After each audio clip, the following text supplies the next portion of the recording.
नमस्कार दोस्तों, आज फिर आपका स्वागत है। तो आज का जो हमारा विषय है वो है study in Finland with spouse.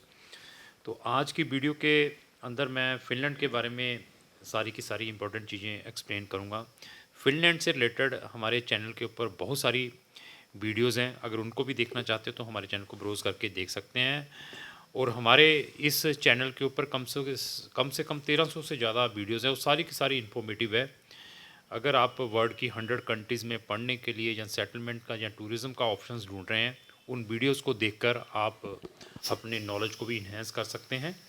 तो आज का जो हमारा विषय है फ़िनलैंड। फ़िनलैंड का सितंबर इनटेक ऑलरेडी ओपन हो चुका है। वहाँ की जो मैक्सिमम यूनिवर्सिटीज़ हैं वो ये लेकर चलिए 20 फरवरी को क्लोज़ हो जाएंगी।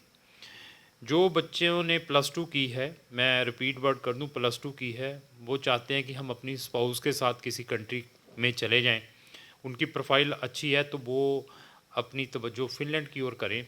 फ़िनलैंड में स्पाउस वीज़ा अलाउ है। इवन बैचलर डिग्री करने के लिए भी जा रहे हैं तो आप अपनी स्पाउस को साथ में अकम्पनी कर सकते हैं। इवन आपकी मैरिज रिसेंटली भी है, लेकिन जेन्युइन मैरिज है, आपके पास सारे एविडेंसेस हैं, आपके पास फंड्स हैं, तो आप ये फ़िनलैंड का स्पाउस वीज़ा इजीली ले सकते हैं। अभी फ़िनलैंड के अंदर नंबर ऑफ़ यूनिवर्सिटीज़ हैं, सारी की सारी पब्लिक यूनिवर्सिटी हैं। फ़िनलैंड भी एक ऐसी कंट्री रहा है जो इंटरनेशनल स्टूडेंट्स को totally free of cost study provide करता था, आज से 5 या 6 साल पहले की आप हिस्ट्री उठाकर देखें। उसके बाद उन्होंने इंटरनेशनल स्टूडेंट्स के लिए फ़ीस इम्प्लीमेंट कर दी है, तो आज की डेट में वहाँ पर भी फ़ीस लगती है। लेकिन ये लेकर चलिए यूके से कम फीसेस हैं फ़िनलैंड के अंदर। और वहाँ पर भी नंबर ऑफ़ इंटरनेशनल स्टूडेंट पढ़ने के लिए जाते हैं। फ़िनलैंड की आप यूनिवर्सिटीज़ देखेंगे तो वर्ल्ड की अगर आप 500 यूनिवर्सिटीज़ देखते हैं, तो आपको फ़िनलैंड की कम से कम 30 से 40 यूनिवर्सिटी फ़िनलैंड की ही मिलेगी। Education standard is really very excellent. अगर आप वहाँ के वेजेस देखते हैं या फ़िनलैंड का पासपोर्ट की रैंकिंग देखते हैं, तो आपको ये फर्स्ट और सेकंड नंबर के अंदर मिलेगी फ़िनलैंड की। तो ऐसी कंट्री की ओर तवज्जो करने की कोशिश करें, यहाँ पर आपको मैक्सिमम बेनिफिट्स मिल पाएँ। और वहाँ पर इंटरनेशनल स्टूडेंट्स को पार्ट टाइम वर्क अलो है। Even after study post study permit भी अलो है। इवन आपको एक वीज़े के ऊपर 26 कंट्री के बेनिफिट मिल रहे हैं, वो आपको यूके में नहीं मिल सकते, जो आपको फ़िनलैंड के अंदर मिल सकते हैं। फंड्स की भी रिक्वायरमेंट कंपेरेटिवली यूके से कम है, ऑस्ट्रेलिया से कम है, और इनसे ज़्यादा लीनियट है वीज़ा पॉलिसीज़ भी फ़िनलैंड की, अगर आप एक जेन्युइन स्टूडेंट हैं। अभी आ जाता है एडमिशन का। एडमिशन के लिए भी वहाँ पर अच्छा कंपटीशन है। ऐसे नहीं है कि जैसे यूके के अंदर है, आपके टाई अप्स है, आपने बस डॉक्यूमेंट अपलोड किए तो आपको एडमिशन मिल गया।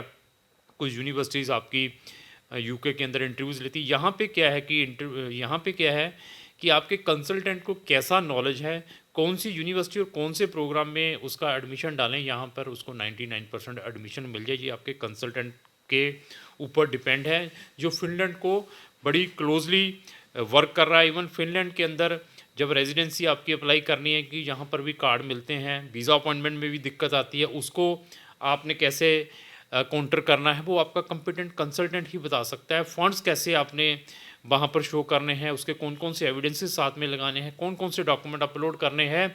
इवन जब आप एडमिशन डालते हैं, एडमिशन के टाइम में आपने कौन कौन से डॉक्यूमेंट अपलोड करने हैं। फ़िनलैंड के में एक प्लस पॉइंट और भी है, आप विदाउट IELTS भी फ़िनलैंड का एडमिशन डाल सकते हैं। इवन विदाउट IELTS भी आपका वीज़ा यहाँ से फ़िनलैंड के अंदर मिलता है। बट ये नहीं है कि अभी आप ह्यूमैनिटी के स्टूडेंट हैं, आपने अपनी एजुकेशन हिंदी मीडियम में की है, तो सर अभी मेरा फ़िनलैंड में विदाउट IELTS कर दे, उनका नहीं हो पाएगा। हाँ, आप कॉमर्स के स्टूडेंट हैं, मेडिकल के, नॉन मेडिकल के स्टूडेंट हैं, सुपर मेडिकल के स्टूडेंट हैं, जहाँ आपने डिप्लोमा भी किया हुआ है 3 साल का इंग्लिश मीडियम में, वो आपका इंग्लिश मीडियम में है, तो आप MOI लगाकर अपना एडमिशन बैचलर डिग्री में ले सकते हैं। बैचलर डिग्री में इतना कंपटीशन नहीं है जितना मास्टर डिग्री में है। मास्टर वाले स्टूडेंट्स के लिए तो IELTS की रिक्वायरमेंट है। अगर आपने मास्टर करनी है, आपके पास मिनिमम 6 बैंड होने चाहिए। तो अभी वहाँ पर आपको हर एक बैचलर डिग्री में एडमिशन मिल सकता है। आपने कोई नर्सिंग में कुछ करना है, मेरे पास बहुत सारी क्वेरीज आती है डेटा साइंसेस के ऊपर, उसमें कुछ करना है, आर्टिफिशियल इंटेलिजेंस में आपने अपनी डिग्री करनी है, उसमें हम आपका एडमिशन करवा सकते हैं। इवन स्पोर्ट्स मैनेजमेंट के मेरे पास बहुत सारे फ़ोन्स आते हैं कि सर मैंने स्पोर्ट्स मैनेजमेंट के ऊपर कुछ डिग्री करना चाहता हूँ, उसमें आपका हम एडमिशन करवा सकते हैं। कोई बायोसाइंसेज़ में कुछ करना है, फिजियोथेरेपिस्ट में कुछ करना है, आपने कोई बिजनेस में बीबीए करनी है, उसमें हम आपका एडमिशन दिलवा सकते हैं। इंजीनियरिंग किसी भी स्ट्रीम में करनी है, उसमें भी आपका एडमिशन दिलवा सकते हैं। बट डिपेंड यही आता है कि आप कौन से प्रोग्राम में, कौन सी यूनिवर्सिटी में एडमिशन लेने जा रहे हैं। कुछ प्रोग्राम्स के लिए एंट्रेंस एग्ज़ाम मैंडेटरी है। वो एंट्रेंस एग्ज़ाम कैसे होता है, मतलब मैक्सिमम जो एंट्रेंस एग्ज़ाम है ऑनलाइन है, उस एंट्रेंस एग्ज़ाम्स में क्या क्या क्वेश्चंस आते हैं वो क्रॉन इमिग्रेशन आपको बता सकती है कि आप उन एंट्रेंस एग्ज़ाम को किस वे से क्लियर कर सकते हैं। Even Finland government international students को डिफरेंट डिफरेंट टाइप के स्कॉलरशिप प्रोवाइड करती है। 100% हर एक इंटरनेशनल स्टूडेंट वहाँ पर फिनलैंड में स्कॉलरशिप ले सकता है। कुछ स्कॉलरशिप फर्स्ट ईयर से ही एप्लीकेबल है, पहले सेमेस्टर से भी एप्लीकेबल है। कुछ यूनिवर्सिटीज़ में ये है कि आपकी परफॉर्मेंस देखी जाती है कि आपका फर्स्ट सेमेस्टर में अगर 30 क्रेडिट जो 6 मंथ का होता है उसमें आपने कितने सब्जेक्ट क्लियर किए। अगर आप सारे सब्जेक्ट क्लियर कर लेते हैं, उसमें मोर देन 65 या 70% मार्क्स लेते हैं एक सेमेस्टर में, फर्स्ट में, जो सेकंड सेमेस्टर की जो आपकी फ़ीस है 50% तक वेव ऑफ हो सकती है। ये भी एक फ़ीचर है। इवन फिनलैंड के अंदर क्या है कि कुछ यूनिवर्सिटी ने ये भी रखा हुआ है कि अगर आप फिनलैंड के अंदर अपनी जो फ़ीस है 1 साल की इकट्ठी भेजते हैं तो उसके ऊपर भी they are giving the different type of scholarship. तो यहाँ पर जो मेरिटोरियस स्टूडेंट हैं उनके लिए भी स्कॉलरशिप एप्लीकेबल है, उनमें भी क्रॉन इमिग्रेशन आपकी हेल्प कर सकती है। अभी आता है जब आपने अपनी रेजिडेंसी अप्लाई करनी है तो सम यूनिवर्सिटीज़ जब एडमिशन डालना है और रेजिडेंसी अप्लाई करनी है तो some universities are taking the simple interview. बहुत ही सिंपल इंटरव्यू है, बहुत सारी कंट्रीज़ को क्रॉन इमिग्रेशन डील कर रही है, 100 कंट्रीज़ को डील कर रही है। और सबसे ईजीएस्ट इवन लाटविया एम्बेसी, जो लाटविया का वीज़ा लेना है ना, तो मुझे लगता है टफ है कंपेरेटिवली फिनलैंड का।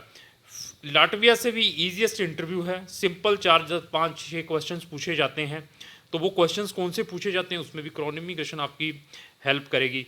अगर आप एक जीएनएम स्टूडेंट हैं, आपने जीएनएम की हुई है, आपको कहीं पर भी एडमिशन नहीं मिल रहा, तो आपको बीएससी नर्सिंग में फिनलैंड में एडमिशन मिल सकता है विदाउट आईएलटीएस, वो भी आप अवेल कर सकते हैं। बहुत सारे ऑप्शंस हैं। आपकी प्रोफाइल को चेक करने के बाद मैं सजेस्ट कर सकता हूं कि आपको फिनलैंड में ट्राई करनी चाहिए या नहीं करनी चाहिए। फिनलैंड की अभी हमने सेल लगा दी हुई है। फिनलैंड में जाना चाहते हैं तो आप इमीडिएटली क्राउन इमिग्रेशन से संपर्क करें। क्राउन इमिग्रेशन आपको बेस्ट से बेस्ट ऑप्शन और बेस्ट से बेस्ट प्रोग्राम्स ऑफर कर सकता है, और आप किस वे से फिनलैंड का वीज़ा ले सकते हैं उसमें भी आपकी हेल्प हो सकती है। इवन आप किसी भी कंट्री के अंदर, इवन ईयू कंट्रीज़ के अंदर ऑलरेडी हैं, जहाँ किसी भी कंट्री में है, वहाँ से फिनलैंड आना चाहते हैं एज ए स्टूडेंट, तो क्राउन इमिग्रेशन उसमें भी आपकी हेल्प कर सकता है। अगर इन केस आपका फिनलैंड का वीज़ा ऑलरेडी रिफ्यूज्ड है या हो जाता है, तो क्राउन इमिग्रेशन के पास मोर देन 100 कंट्रीज़ के ऑप्शंस हैं, और आपको अगर आपका हम केस ले लेते हैं तो आपको हम डिमोरलाइज होने नहीं देंगे। आपको डेफिनेटली आपके जो ड्रीम्स है उसको फुलफिल करने में पूरी कोशिश करेंगे। तो इस टाइप की मैं इन्फॉर्मेटिव वीडियो डेली अपने सोशल मीडिया के ऊपर अपलोड करता रहता हूं, और आप चाहते हैं व्हाट्सएवर वीडियो मैं अपने सोशल मीडिया पर अपलोड करूं, उसकी नोटिफिकेशन सबसे पहले आप तक आए, तो आपको इमीडिएटली हमारे जितने भी सोशल मीडिया इनको फॉलो और इस चैनल को सब्सक्राइब करना, साथ में लगे बेल आइकन को पुश करना पड़ेगा। अगर आपको जो मेरी वीडियो है उसको लाइक एंड शेयर करना ना भूलें। Thank you.